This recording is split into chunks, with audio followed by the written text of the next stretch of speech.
हमने जितने शास्त्र पढ़े उनमें ऐसा हमने कोई विधान आज तक कहीं नहीं पढ़ा कि कोई स्त्री भागवत की सप्ताहिकी अनुष्ठान करे। कई कारण हैं जिनके कारण वो अनुष्ठान सम्यक रूप से पूर्ण करने का अधिकार नहीं करती। राधे राधे दोस्तों, स्वागत है आपका एक और धमाकेदार वीडियो पर। दोस्तों, मासिक धर्म को लेकर इस समय सोशल मीडिया पर बहुत ज्यादा शोर हल्ला हो रहा है। मासिक धर्म का सही नियम क्या है और मासिक धर्म में क्या करना चाहिए, क्या नहीं करना चाहिए। मासिक धर्म में नाम जप कर सकते हैं या नहीं, पूजा पाठ कर सकते हैं या नहीं, रसोई में जा सकते हैं या नहीं। जानिए, वीडियो पूरा देखिए तभी जान पाओगे। हमने जितने शास्त्र पढ़े उनमें ऐसा हमने कोई विधान आज तक कहीं नहीं पढ़ा कि कोई स्त्री भागवत की सप्ताहिकी अनुष्ठान करे। कई कारण हैं जिनके कारण वो अनुष्ठान सम्यक रूप से पूर्ण करने का अधिकार नहीं रखती। जैसे अनुष्ठान हुआ और वो मासिक धर्म से युक्त हो जाती है, अब वो अनुष्ठान कैसे पूर्ण करेगी? क्योंकि स्त्री शरीर में रजस्वला धर्म आता है और वो आपने अनुष्ठान लिया, अचानक क्रम बदला और वो हो गया, तो फिर कैसे मंच पर उस भागवत पर हम जाकर के वो लीला कथा का वर्णन करें? इस तरीके के बहाने बना दिए गए। दूसरा, जब आपको बाहर निकलने के लिए कहा जाता है, पहले व्यवस्थाएं वैसी नहीं थी। आज सब कुछ है, चाहे आप पैड्स ले लीजिए, आप और भी कई तरीके की अच्छी चीज़ें, सब आप नॉर्मली वर्क कर सकते हो। पहले कुछ भी नहीं था, तो पहले क्या करें? तो आपको घर के अंदर ही बंद रहना पड़ता था। आप जिस तरह के कपड़े इस्तेमाल करते थे, तो ऐसे रीजंस थे नहीं करने के। बीच वाले आके काम खराब करते हैं।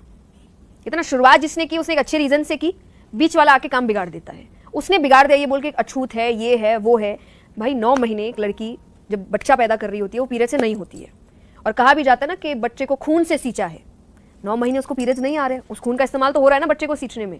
अगर आपको लग रहा है वो खून इम्प्योर है, आप में से जितने हम सब बैठे सब इम्प्योर है, उसी खून से सबको सींचा गया है, इसलिए वो 9 महीने नहीं हुई। बाकी जो लास्ट में बचता है वो नेक्स्ट 40 दिन में निकल जाता है, तो इम्प्योर तो हो ही नहीं सकता। द्रौपदी जी के लिए वो उस वक्त रजस्वला अवस्था में थी जब भगवान आए। भगवान ने टच करने से पहले नहीं सोचा कि रजस्वला अवस्था में है। आप और हम कौन होते हैं सोचने वाले, ये मत करो वो मत करो। तो ये बातें बनाई गई। पहले रीजन अलग थे, सेफ्टी पर्पस था, आराम के लिए था, खान पान का पर्पस था। अब ये सब नहीं है। गांव का एक बच्चा जानता है इस बात को कि जब स्त्री का अपना धर्म हो तो विश्राम करे, पूजा, रसोई, अनुष्ठान इनसे दूर रहे। ये विधान है। अब यहां उदाहरण दिया जाएगा कि द्रौपदी जिस समय रजस्वला थी उस समय भगवान समा गए। अरे ओ, क्या स्थिति थी द्रौपदी की उस समय? उसकी साड़ी उतारी जा रही तो भगवान ये सोचेंगे रजस्वला है, तुम्हारी कौन साड़ी उतार रहा है इस टाइम? उस समय द्रौपदी की जो कंडीशन है, भगवान है वो तुम्हारी तरह और मेरी तरह नहीं है।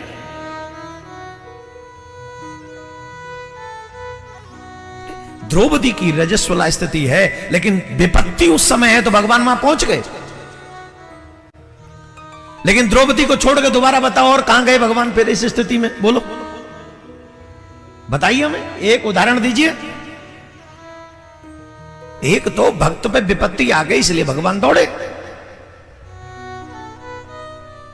दूसरा उदाहरण, उसी रक्त से मनुष्य का जन्म होता है, निर्माण होता है। ये प्रकृति का नियम है, मेरा और तुम्हारा नहीं है। जिस प्रकृति ने उस रक्त से मनुष्य का निर्माण किया है, उसी प्रकृति ने ये हमको कहा है, डोंट डू दिस। उसी पुराण, वही धर्म का ये आज्ञा है, स्पेशली आज्ञा है कि आप रसोई में नहीं जा सकते उन दिनों में, आप पूजा में नहीं जा सकते उन दिनों में। आज अगर हम इस व्यासपीठ पर बैठकर गलत विचारों को हम व्यक्त करेंगे तो आने वाली पीढ़ी धर्म से दूर हो जाएगी और धर्म को अधर्म को धर्म समझ के अधर्म करने लग जाएगी। ये हमारी जिम्मेदारी है। हमें शास्त्रों का पूरा ज्ञान होना चाहिए। आजकल ये तमाम क्वेश्चन आंसर होते हैं और हम उल्टा सीधा कोई भी जवाब देते हैं। अगर आंसर न मालूम हो तो चुप रहो, लेकिन अधर्म को धर्म बना के साबित मत करो। इससे बहुत बड़ा फर्क पड़ेगा। आने वाली पीढ़ी समझेगी कि जब ऐसे धर्माचार्य ऐसा बोल रहे हैं तो यही सच होगा। और आपस में बैठकर चर्चा करना तो हमने सुना है, जैसे आनंदमयी माता, उड़िया बाबा और भी संतों के बीच में बैठकर भगवत चर्चा परस्पर हो रही है, सभा लगी हुई है और चर्चा घंटे 2 घंटे भगवत चर्चा हो रही, उसका तो प्रमाण मिलता है। शास्त्रों में आता है याज्ञवल्क्य से गार्गी जी प्रश्न उत्तर कर रहे हैं, चर्चा कर रहे हैं, ऐसा तो पाया गया है। लेकिन अनुष्ठान का अभी तक हमें पता नहीं। अगर कहीं हो तो हम मानने के लिए भी तैयार हैं, क्योंकि निगम अनुशासन के अंतर्गत सब हैं। अगर कहीं शास्त्र में है और हमने नहीं पढ़ा, कोई हम सर्वज्ञ तो है नहीं, जितना हमें ठाकुर जी ने ज्ञान दिया उतने ही हम जानते, जितना जनाया उतने ही जान पाते। अगर कोई ऐसा शास्त्र है जिसे हमने नहीं पढ़ा और उसमें अनुमति दी जाती है, तो अभी तक हमने ऐसा पढ़ा नहीं है और ऐसा हमने कभी गुरुजनों से सुना भी नहीं है। इसलिए मुझे ऐसा लगता है कि माताओं बहनों को भागवत का साप्ताहिक अनुष्ठान नहीं करना चाहिए। चर्चा करने का तो अधिकार है, भगवत लीला गुणानुवाद का अधिकार है। हम जैसे अपने लोग चर्चा कर रहे हैं, ऐसे वो बैठ के चर्चा कर सकते हैं, संत सभा में बैठकर भगवत यश गान कर। लेकिन अनुष्ठान साप्ताहिकी का निषेध है, ऐसा हमने शास्त्रों में कहीं नहीं प्रमाण पाया कि कोई भी स्त्री शरीरधारी मंच पर बैठकर साप्ताहिकी का अनुष्ठान करे। अब उसका परिणाम क्या होता है ये तो सर्वज्ञ भगवान जाने। उसका परिणाम क्या होता है इतना जरूर हम कह सकते हैं कि अमंगल तो होगा नहीं, क्योंकि भगवत चर्चा करने वाले का अमंगल नहीं हो सकता, ये तो पक्का है।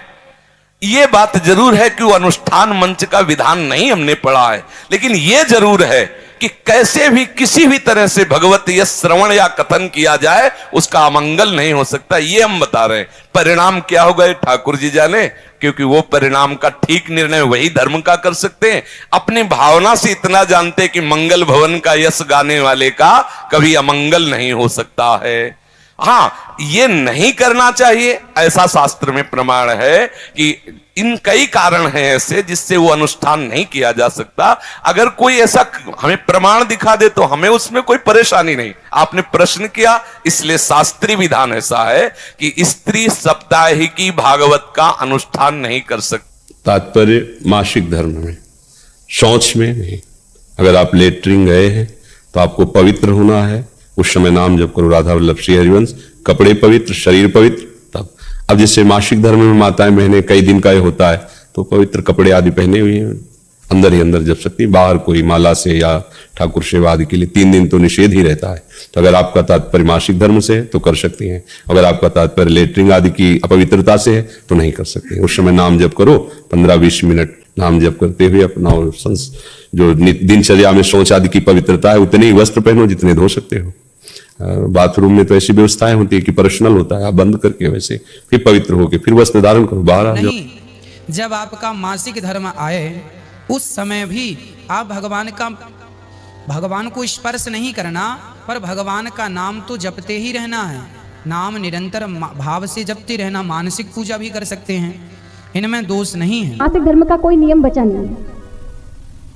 आज के जमाने में मासिक धर्म का आजकल कोई नियम नहीं रखता, लेकिन रखना चाहिए क्योंकि ब्रह्म हत्या का पाप है। अब आप हमें ही ये बताओ कि तुलसी तो एक पौधा है ना, तुलसी तो मात्र एक पौधा है, लेकिन अगर उस पर भी छांव पड़ जाए तो उसकी पत्तियां भी मुरझा जाती हैं। तो आप विचार करो कि ब्रह्म हत्या का पाप एक पौधे पर इतना प्रभावकारी है, तो फिर मनुष्य की बुद्धि को विकृत क्यों नहीं कर सकता।